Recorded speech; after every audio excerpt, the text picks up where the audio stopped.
राम जी की प्राण प्रतिष्ठा नहीं होगी, लेकिन अपने को दर्शन होगा। पर बड़े बड़े संतों को दर्शन हो जाएगा, अपन को बहुत पीछे के हैं, अपने को कहाँ इतना दर्शन होता है।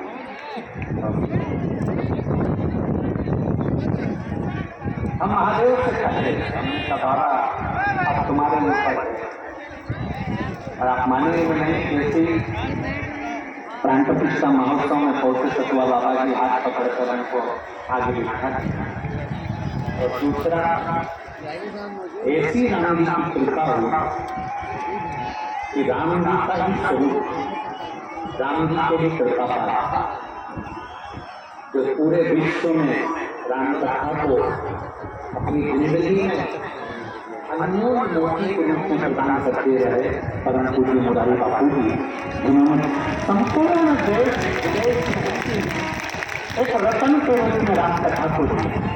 आप मानेंगे नहीं, थोड़ी देर में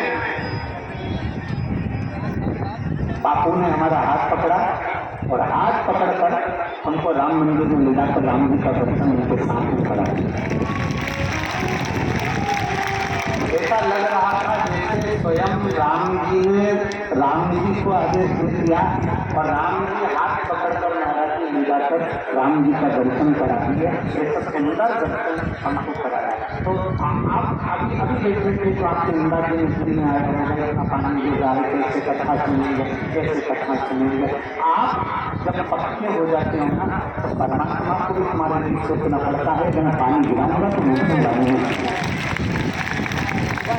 परमात्मा को भी सोचना पड़ता है कि दिन भर रखूंगा चलेगा, दिन भर कर दूंगा चलेगा, बिजली चमकेगी, बादल रखेगा, सब कुछ होगा, पर जो कथा चले उस समय पर परमात्मा को भी सोचना पड़ता है कि कम से कम 1 घंटा 1.5 घंटा आधा घंटा तो पानी बंद करूँ, जिसमें ये भगवान की कथा को श्रवण करें।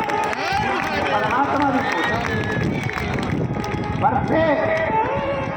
और हम प्रयागराज की भूमि पर बैठे हैं, तो हम तो कहेंगे आप लोगों से, इस प्रयागराज की धरा पर हमारे भोलेनाथ जी बड़े प्रेम से कहते हैं पार्वती जी से, पार्वती सुनो, लोग कहते हैं शंकर के मंदिर में सावन में क्यों जाना चाहिए, लोग कहते हैं शिव जी के मंदिर सावन में लोटा भर के जल से चलाना चाहिए, दुनिया के लोग कहते हैं सावन के महीने में इतना पानी गिरता है तो शंकर के मंदिर में जाना क्यों जरूरी होता है। शिव जी पार्वती से कहते हैं सुनो पार्वती,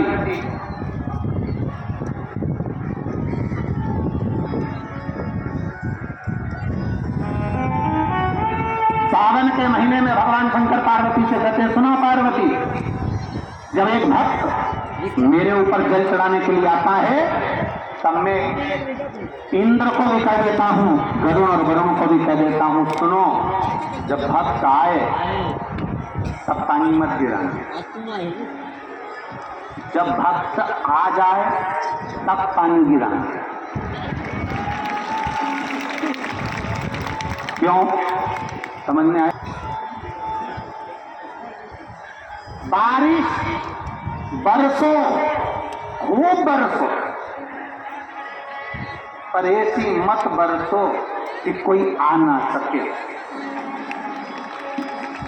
शिव जी कहते हैं बारिश बरसो, खूब बरसो, पर ऐसी मत बरसो कि कोई आ ना सके।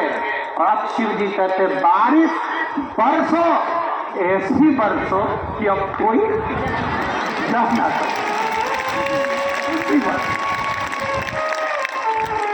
अब आ गया ना मेरे पास मेरा भक्त, अब आ गया ना मेरा भक्त, मेरे शिवालय में आ गया, मेरे शरणागति में आ गया, मेरे पास आ गया। और जब भोले का भक्त भोले के करीब में आ जाए, बारिश अब बरसो तो ऐसी बरसो कि कोई जा ना सके, जो मेरा हो जाए तो मेरे पास से कभी ना जाए, इसलिए तू बरसते रहे, तो मेरे करीब में बना है। ये शंभू है, ये सरकारदर्शी, ये कैलाशी, ये अविनाशी, ये शंकर है, उसको पहचानना कठिन है। यमुना मैया गई,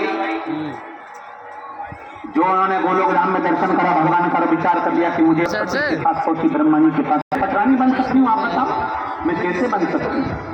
सरस्वती ने कहा एक ही काम है, गंगा जी के घाट पर जाओ, शंकर जी की आराधना, गंगा के घाट पर शिव की आराधना। हाँ, यमुना मैया पूरे मृत्यु लोक में भ्रमण करती करती करती करती प्रयागराज की पवित्र भूमि पर पहुंच गए। और प्रयागराज की पवित्र भूमि पर ईटा की पहाड़ियों में, कहाँ की पहाड़ी? ईटा। प्रयागराज में यहाँ से महाराज जी 25 किलोमीटर दूरी पर ईटा की पहाड़ी पर एक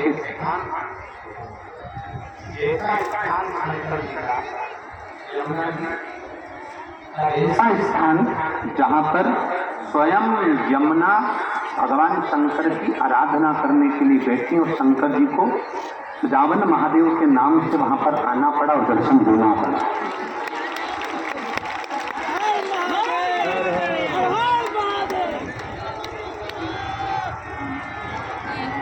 क्या बोलते हैं? गुप्तेश्वर महाराज मीठा के पास। हाँ, यमुना मैया प्रयागराज की पवित्र भूमि पर आ गई और प्रयागराज की पवित्र भूमि पर आकर यमुना जी गंगा जी के घाट पर आराम से बैठकर तब साधना में लीन हो गई। इतनी लीन हो गई, हजारों वर्ष निकल गए पर भगवान भोलेनाथ जी का दर्शन। अब याद रखना, जरा बहुत अच्छी बात आपके सामने कहना चाहेंगे, आप स्मरण में लाएंगे और जितने अच्छा सुनने पर सुन रहे हैं, फेसबुक यूट्यूब पर सुन रहे हैं, वो ध्यान रखेंगे, बहुत सावधानी से सुनें। हजारों